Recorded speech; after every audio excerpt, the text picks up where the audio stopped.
Querido general de ejército Raúl Castro Ruz, líder de la Revolución Cubana. Mi abrazo también para el presidente Lasso, que estoy seguro que pronto estará ya recuperado. Queridas diputadas, queridos diputados, las sesiones de la actual legislatura que hoy clausuramos tienen una enorme importancia. Aquí hemos aprobado el Código de las Familias, una norma indispensable para la sociedad cubana que en septiembre será llevada a referendo para que se pronuncie por ella el pueblo, el soberano. Ese solo hecho hace ya trascendente el momento. Pero me gustaría extenderme sobre las esencias, apoyado en los argumentos de los brillantes juristas y especialistas de otras materias, aquí con nosotros hoy, que integran la comisión redactora de una norma jurídica, ahora dotada de jerarquía constitucional por el valor del tema para la sociedad cubana. Cuando el 10 de abril de 2019 aprobamos la Constitución de la República de Cuba, se consolidaban las bases de nuestro Estado de Derecho socialista y de justicia social. Entre las materias más reflejadas en la regulación constitucional, destaca el derecho de familia por su papel vital en la formación de generaciones y con ello en la transmisión de valores, costumbres, tradiciones y patrones cívicos, lo cual ha ido generando un cambio de paradigma. El Código de las Familias es, sin dudas, una de las normas legales que más trascendencia social y política ha tenido en la historia jurídica del país, porque no solo desarrolla los derechos constitucionales en materia familiar y otros afines, sino que también responde a los compromisos internacionales asumidos por Cuba a ratificar tratados de derechos humanos como la Convención sobre la Eliminación de toda forma de discriminación contra la mujer en 1979, la Convención sobre los Derechos del Niño en 1989 y la Convención sobre los Derechos de las Personas con Discapacidad en el 2006, cuyos valores y principios están recogidos en el Código. Esta es una ley que ha recorrido un largo camino buscando consensos sociales y académicos.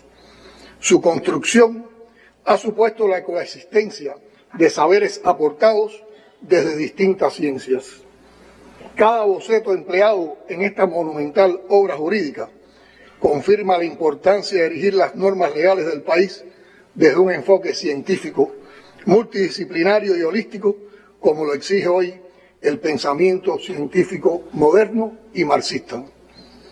Para develar el rostro de esta norma, no solo ha sido necesario el cincel y el martillo que aporta la academia, expresado a través de la consulta especializada desarrollada durante los meses de septiembre y octubre del pasado año. En ese rostro está la savia popular de la nación, en tanto se recoge el sentir de miles de cubanas y cubanos que en ocasión de la consulta popular expresaron su apoyo o sencillamente su diverso parecer acerca de cada una de las instituciones que recoge su articulado. La sociedad cubana, a través de sus estudiantes, obreros, campesinos, intelectuales, combatientes, jóvenes, mujeres, adultos mayores, personas en situación de discapacidad, han vertido las más disímiles opiniones sobre una ley que ha concitado su atención, en tanto su punto de mira no es otro que las familias. Con esa consulta hemos ganado todos. El pueblo, porque ha sido partícipe directo de una norma legal que ofrece su manto protector a toda persona, cualquiera sea su edad, su sexo, su género, su orientación sexual o de género, su situación de discapacidad o su posible situación de vulnerabilidad en cualquiera de sus manifestaciones. Todo a través de un código que hace una apuesta en tiempo presente para saldar las deudas del pasado y educar a las generaciones del futuro. Ganamos como sociedad, porque siendo los principales destinatarios de las normas jurídicas, nos convertimos en sus más fieles artífices. El resultado de la consulta popular no es solo un arsenal de conocimientos puesto en función de la redacción del Código de las Familias, sino de gran utilidad para derivar políticas públicas y además para sustentar las bases de otras normas jurídicas contenidas en el cronograma legislativo aprobado por esta propia Asamblea Nacional y pendiente aún de concretar en lo que queda de esta legislatura y en la próxima. Este código, que en septiembre pasará el escrutinio social a través de un referéndum, algo hasta ahora inédito en Cuba para este tipo de disposición normativa, ha desarrollado algo extraordinariamente novedoso: el afecto como valor jurídico. Por eso se le ha llamado el Código de los Afectos, que no es un lema, es una esencia. Esta norma tiene un indiscutido valor ético, nos enseña a pensar y nos da las riendas para educar a las futuras generaciones. La crianza positiva de la que tanto se ha hablado no es sino educar desde la cercanía y el acompañamiento a nuestras hijas e hijos. No se trata de excluir el poder de la sangre, del ADN, sino de compatibilizarlo con otras maneras de construir maternidades y paternidades en las que en ocasiones no existe ese componente genético, pero sí sobra corazón y amor. El afecto es la apuesta continua de este código para la constitución de vínculos jurídicos, esencialmente los familiares. En función de ello, el derecho ha tenido que amoldar un escenario de rigidez hacia una apertura a la flexibilidad y la interdisciplinariedad. Sobre la base de la protección de la dignidad humana, el derecho de las familias hoy se sustenta en un nuevo orden constitucional y legislativo que vuelca la mirada en las familias como unión de personas vinculadas por un lazo afectivo, psicológico, sentimental, que se obligan a una comunión de vida de modo que se apoyen los unos a los otros.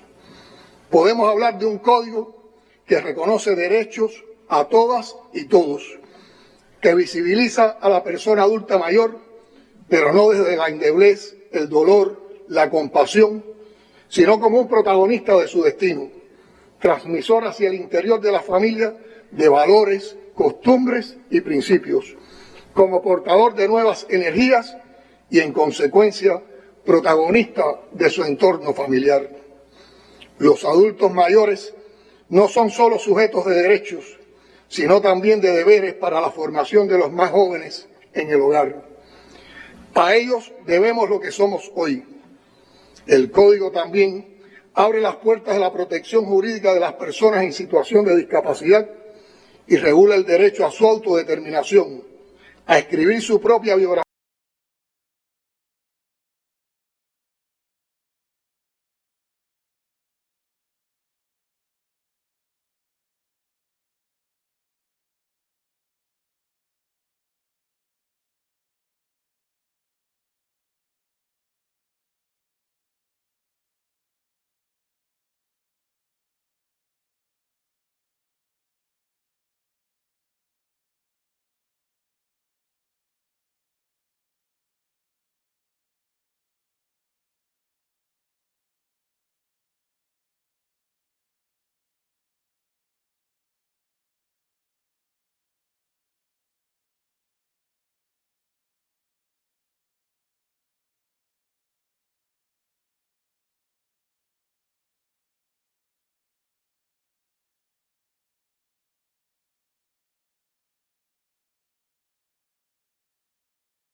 De la responsabilidad parental deja a un lado una mirada patriarcal y estereotipada que no se aviene hoy con el pluralismo familiar.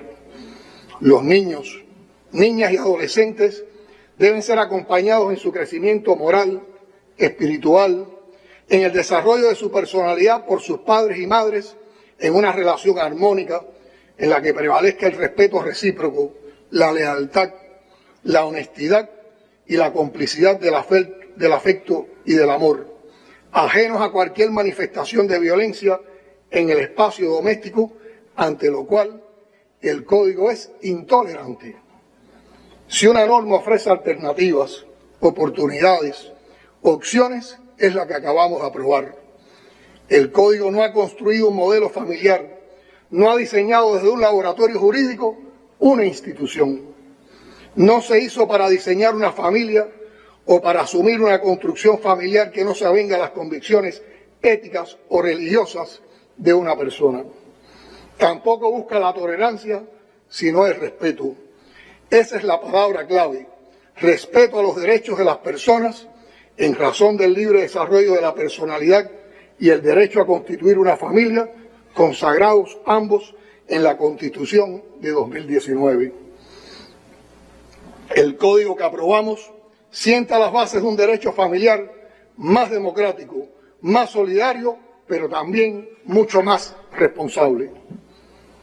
Es cierto que se da autonomía y poder de decisión a las personas para casarse o no, para escoger su pareja, sea del mismo o diferente sexo, para determinar el régimen económico del matrimonio, para formar o no una unión de hecho, delegar o no ante situaciones excepcionales y en los límites de la ley el ejercicio de la responsabilidad parental a favor de terceros, para determinar de común acuerdo el orden de los apellidos de hijas e hijos, el número de estos y el momento en que se desea tenerlos, para prever herramientas de autoprotección de las personas ante situaciones de discapacidad sobrevinientes, pero en esa misma medida se establecen las cuotas de responsabilidad, de manera que se ubican en el equilibrio de la balanza que significa la justicia, la autonomía y la responsabilidad. No se trata solo de dar, sino de entregar. Ese es uno de los mensajes que nos transmite el Código. No hay precedentes en nuestra geografía hemisférica, tanto continental como insular, de un código de igual naturaleza que haya tenido la legitimidad democrática que éste posee. Se ha hecho pacientemente y el número de versiones explica su dilatado trayecto, pero ha valido la pena. Hoy nuestra sociedad socialista se fortalece. Contamos con una norma jurídica de vanguardia que será referente para futuras reformas en este ámbito, dentro y fuera de las fronteras de nuestro continente, y que a la vez sirve de ejemplo para las futuras normas legales que dan continuidad al proceso legislativo cubano. No hay mejor ocasión que esta para expresar y rendir un merecido homenaje, tal y como saluda en la parte positiva del Código, con la fuerza de la justeza y la virtud, al pensamiento de nuestra querida y eterna presidenta de la Federación de Mujeres Cubanas, Vilma Espín, incansable luchadora por los derechos de la mujer, la inclusión social y la protección de niñas, niños y adolescentes en su empeño denodado por lograr justicia social y mejoramiento humano.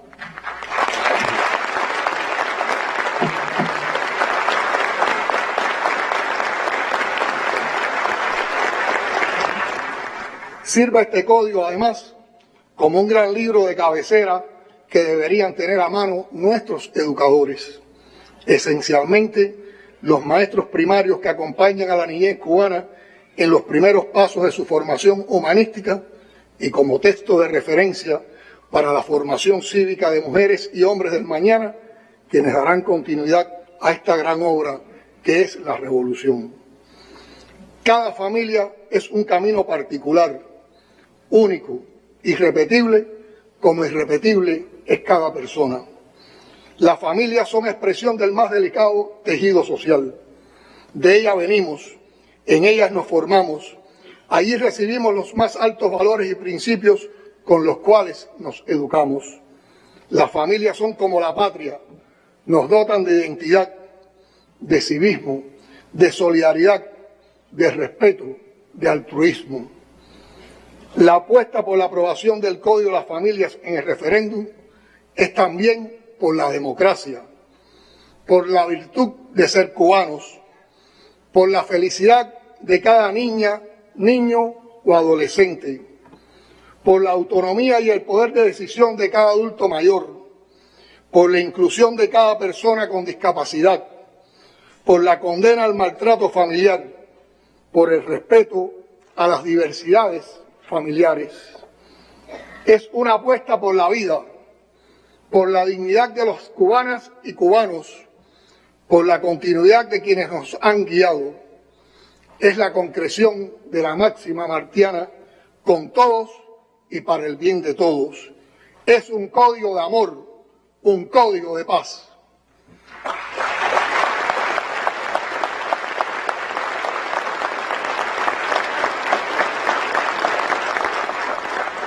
Por todas estas razones, que en el camino de su elaboración nos enseñaron a mirarnos y conocernos mejor a nosotros mismos, como individuos y como sociedad, me siento conmovido y orgulloso a convocar a nuestro pueblo a decir sí por el Código de las Familias.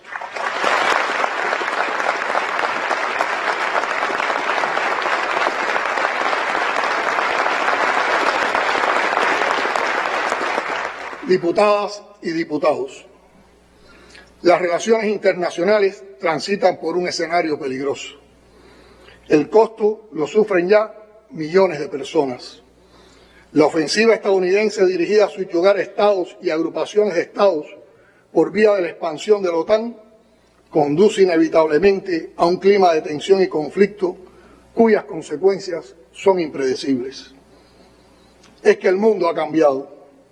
No estamos a inicios de la década de 90, cuando los Estados Unidos creyeron disfrutar de una hegemonía unipolar incuestionada, con la capacidad de imponer su voluntad a cualquier Estado. Tampoco proporciona éxitos políticos la práctica criminal de someter a penurias económicas por vía de medidas coercitivas a las poblaciones enteras de Estados soberanos con el fin de arrancarle concesiones. Por eso, tantos en el mundo admiran a la Revolución Cubana. La indomable resistencia de nuestro pueblo frente a la agresión del imperialismo estadounidense y la obra de justicia y humanismo que defendemos.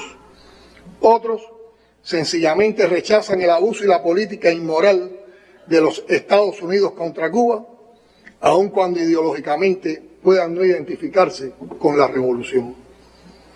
Cualquiera advierte que el gobierno estadounidense actúa con deshonestidad cuando alega que el bloqueo económico y la guerra despiadada contra Cuba se deben a sus preocupaciones por el bienestar del pueblo cubano, a desvelos por el respeto a los derechos humanos o a un afán por fomentar la democracia.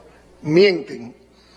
La nefasta trayectoria histórica de los Estados Unidos en materia de derechos humanos y democracia se conoce, como se conocen los abusos que ocurren a diario en ese país. Los pueblos tienen cada vez más clara conciencia sobre la complicidad y la responsabilidad directa del gobierno de los Estados Unidos en los crímenes más atroces que se han cometido en este hemisferio por parte de fuerzas represivas entrenadas y educadas en escuelas militares estadounidenses y subordinadas a los servicios especiales e incluso a las embajadas de ese país en varias naciones de Latinoamérica. Existen registros históricos que lo demuestran. Ese historial deja más que claro que lo que persiguen es destruir el proceso revolucionario cubano y lo que significa, plantando la advertencia de que todo aquel que se atreve a emprender una vía alternativa a su manual de instrucciones para el mundo, corre como Cuba el riesgo de sufrir la perenne hostilidad por parte de los Estados Unidos de América. Eso explica la agresividad contra Cuba, Venezuela y Nicaragua, el golpe de Estado contra Bolivia en 2019 y otros golpes sufridos en América Latina y el Caribe. Es el motivo de las presiones y amenazas ejercidas sobre muchos gobiernos, no solo de Latinoamérica y el Caribe, sino también en otras partes, para evitar que cumplan con los justos reclamos y expectativas de sus pueblos. Es la razón de las exclusiones en la fracasada cumbre hemisférica celebrada en Los Ángeles, California, el pasado mes de junio. En aquel escenario, la conducta selectiva y excluyente de los Estados Unidos se convirtió en un boomerang. Lejos de aislar a Cuba y otros países, la cumbre terminó mostrando el aislamiento de la política estadounidense hacia el hemisferio. La pauta de los debates la marcaron los pronunciamientos de rechazo a las exclusiones, el reclamo de que se ponga fin al bloqueo económico contra Cuba y los cuestionamientos a la OEA, en particular a su actual secretario general. Sesionó también en Los Ángeles una cumbre de los pueblos, una verdadera cumbre, evento paralelo de representación popular con la participación de muchas fuerzas progresistas, así como de grupos sociales, comunitarios y gremiales. Fueron allí a reclamar sus derechos, a defender la paz, a demandar que se ponga fin a las injusticias de un orden económico y político injusto que privilegia a las élites corporativas y al gran capital transnacional a costa de las mayorías y de la explotación sin límites del medio ambiente. Volviendo a la agresividad contra nuestro país, el Departamento de Estado de los Estados Unidos no tiene manera ni fundamentos para argumentar la designación de Cuba como Estado que patrocina el terrorismo. No hay político o funcionario del gobierno estadounidense que pueda sostener honestamente esa acusación. Nadie ha podido presentar una evidencia creíble que ampare tal calumnia. Las consecuencias de tal designación son marcadamente nocivas para una pequeña nación como la nuestra. Perjudica enormemente las transacciones financieras y comerciales internacionales. Entorpece el acceso a instituciones financieras y las posibilidades de pagos y créditos. Impone un estigma sobre nuestras entidades e instituciones a las que les resulta en extremo difícil interactuar, incluso con entidades extranjeras con las que durante años han sostenido relaciones productivas. Lo inaceptable es que el gobierno estadounidense se arroga unilateralmente y sin mandato de nadie la prerrogativa de juzgar a otros gobiernos sin sentirse en la obligación de fundamentar sus acusaciones. Utiliza esta lista del Departamento de Estado y otras similares como instrumentos de coerción política. Manipula con oportunismo temas sensibles como el terrorismo, la religión, los derechos humanos, la corrupción y muchos otros para arrancar concesiones a países soberanos o castigarlos cuando van en contra de sus intereses. Desde 2019, las medidas de reforzamiento y máxima presión aplicadas por el gobierno de Donald Trump ya habían llevado la guerra económica a una dimensión cualitativamente más agresiva, con el consecuente impacto sobre la vida de todos los cubanos y contra los esfuerzos por impulsar el desarrollo de la nación. Esa agresividad se refuerza además con los programas de subversión que no cesan en el intento de desestabilizar políticamente al país. El gobierno estadounidense dedica anualmente a ese propósito decenas de millones de dólares del presupuesto federal que sufragan los contribuyentes. Apoyados en una infraestructura tecnológica sofisticada y dedicada a las campañas de desinformación, calumnias y descrédito y el sicariato informativo, aplican contra Cuba las fórmulas de la guerra no convencional ya ensayadas y aplicadas, con graves costos humanos y materiales, en otras partes del mundo.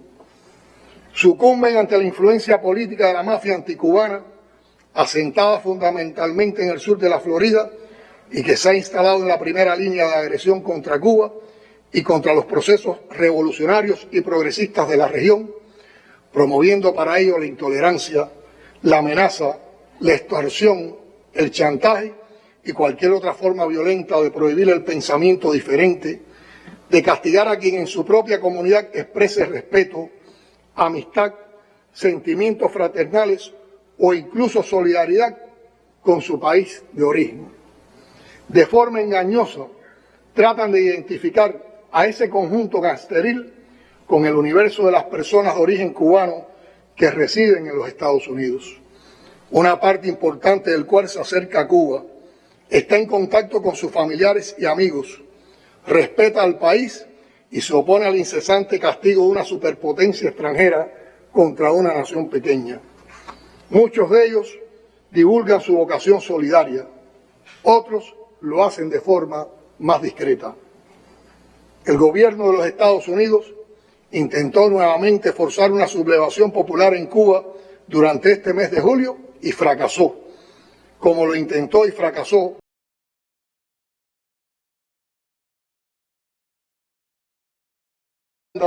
anclada en poderosas plataformas digitales con la activa participación de altos funcionarios.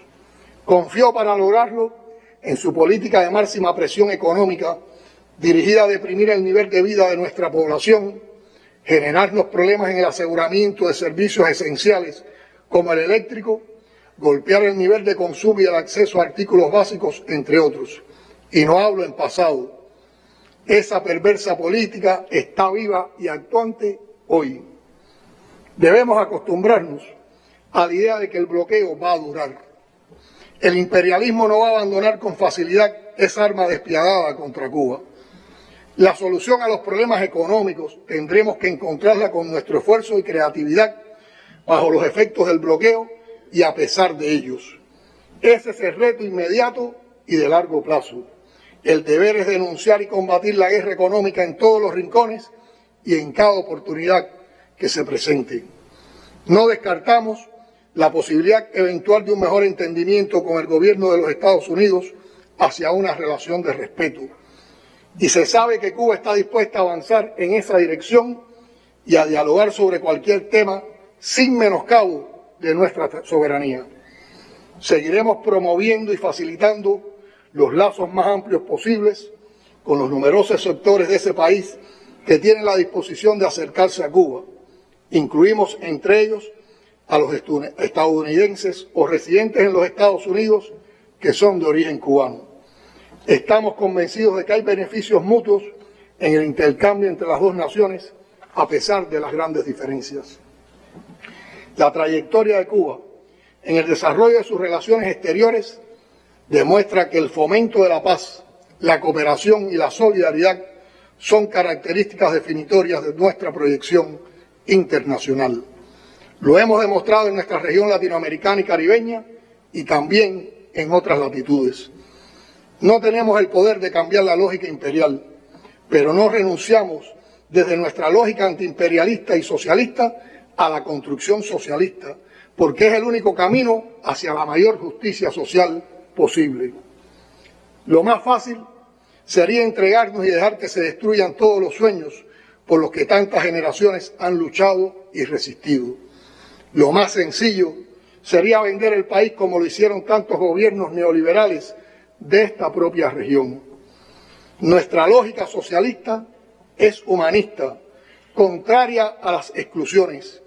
Nos inspira el ideal de una sociedad mejor, donde haya crecimiento económico, sí, pero con distribución equitativa de la riqueza.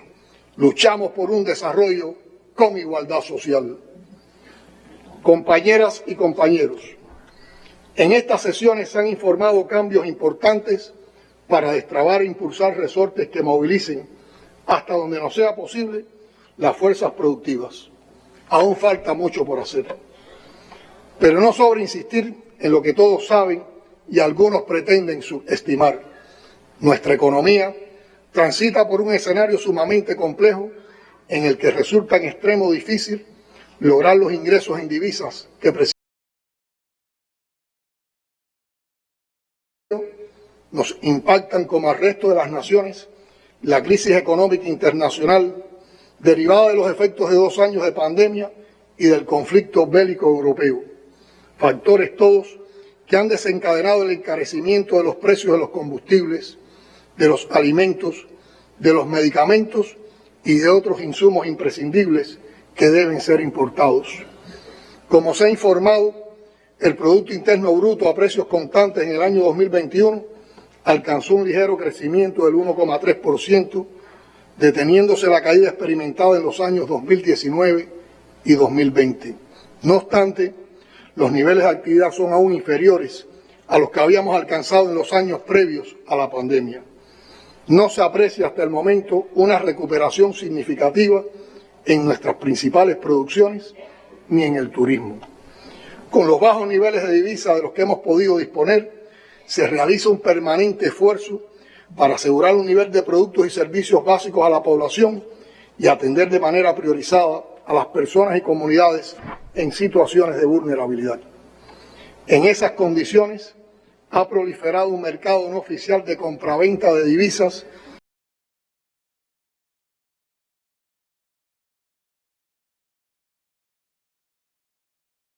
que va a venir a resolver nuestros problemas. El control que hemos alcanzado de la COVID es un paso fundamental para la recuperación de la economía y nos permite avanzar en la implementación de un conjunto de medidas que se han elaborado tomando en cuenta los estados de opinión de la población y los criterios de científicos y expertos en estos temas. En el último año hemos recorrido todo el país para tocar de cerca los problemas y hemos sostenido encuentros con los más diversos sectores, durante los cuales, más que hablar, escuchamos.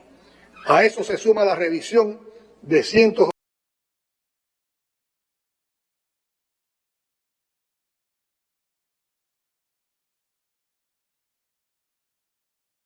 audaces, ajustadas a nuestro modelo económico y social, sin dejarnos paralizar por los riesgos.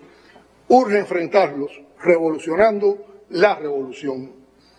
Las medidas anunciadas aquí por el viceprimer ministro y ministro de Economía, que forman parte de esos avances y esos riesgos, están orientadas a dinamizar el mercado interno a partir de la captación de divisas, el incremento de los ingresos por exportaciones y la reactivación de la producción nacional. Con ese fin, se ha decidido restituir el mercado cambiario a través de la compraventa de divisas, incluyendo el dólar, con un tipo de cambio económicamente fundamentado, ampliar el esquema secundario de asignación de divisas para los actores económicos estatales y no estatales, aprobar la participación de micro, pequeñas y medianas empresas privadas en negocios mixtos con entidades estatales e inversión extranjera y flexibilizar las importaciones con carácter no comercial.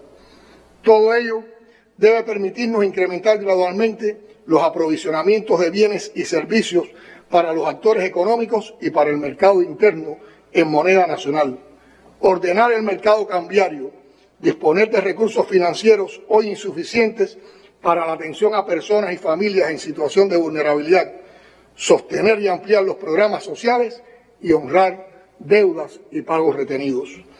Aprovecho para reiterar la voluntad de cumplir nuestros compromisos con los acreedores. Agradecemos sinceramente a quienes nos han acompañado en nuestra resistencia.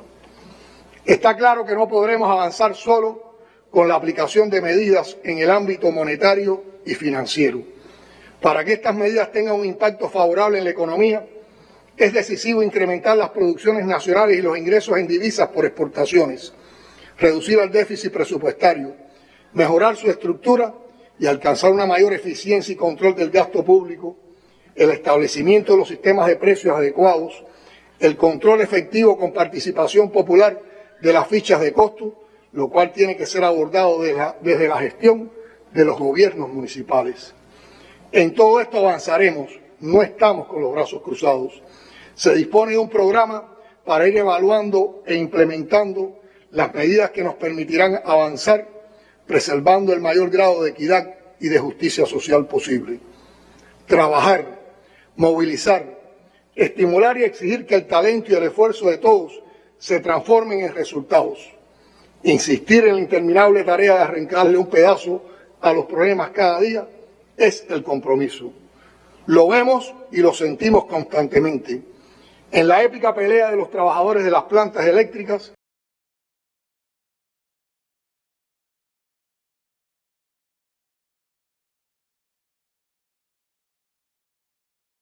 en primeros planos el esfuerzo de los trabajadores del sector, es mi deber aclarar que todavía quedan días difíciles por delante.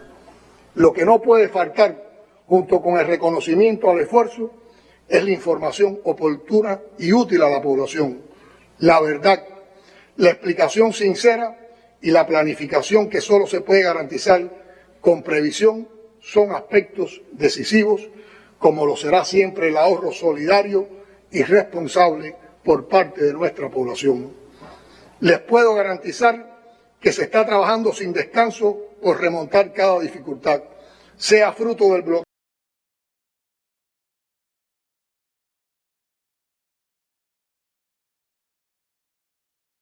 sobre la COVID-19 y enfrentar otra epidemia de dengue, que por recuperar la vida económica y social del país, romper el cerco económico y financiero que impide suministros de combustibles, insumos productivos, abastecimientos, financiamientos en divisas, estabilizar el sistema electroenergético nacional, elevar la producción de alimentos, recuperar la zafra, restaurar las viviendas e instituciones afectadas por la explosión del Saratoga en La Habana y por las intensas lluvias en varias provincias, apoyar la transformación de los barrios con especial énfasis en las familias en situación de vulnerabilidad y garantizar un verano con opciones recreativas al alcance de la mayoría de la población en todo el país. Por supuesto que esa lista de tareas que en lo inmediato define las prioridades no es lo único que ocupa al partido y al gobierno. El país trabaja con sistematicidad en programas a corto, mediano y largo plazos sobre asuntos centrales para el futuro, como la transformación digital de la sociedad, la soberanía alimentaria, el adelanto de la mujer contra la discriminación racial, las políticas para la juventud, los mecanismos de democracia y participación popular, el medio ambiente, el bienestar animal, la comunicación social, la descolonización cultural y otros, incluyendo el enfrentamiento a la agresión permanente del gobierno de los Estados Unidos.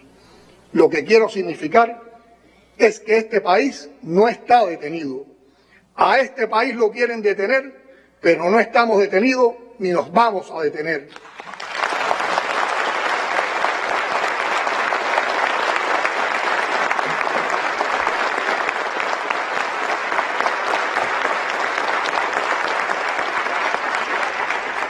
Nuestra alternativa está clara y nunca será la rendición. Ni nos rendimos ni nos dejaremos vencer.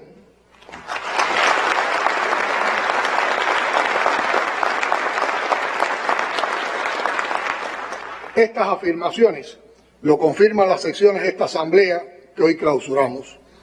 No solo por lo que discutimos y aprobamos esta vez, sino por la mayor conexión que sentimos con los problemas en los municipios, en los barrios, en las comunidades, que tienen un protagonismo todavía insuficiente, pero ya visible en lo que se dice y en lo que se hace.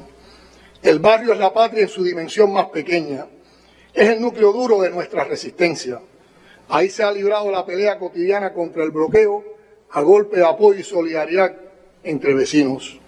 Pero ahí también se han acumulado los problemas derivados de ese cerco brutal de 63 años y de nuestras debilidades en la administración para sortear el cerco. Lo que discuten las comisiones y lo que finalmente se aprueba será más efectivo mientras más se sistematice ese vínculo barrio, municipio, asamblea.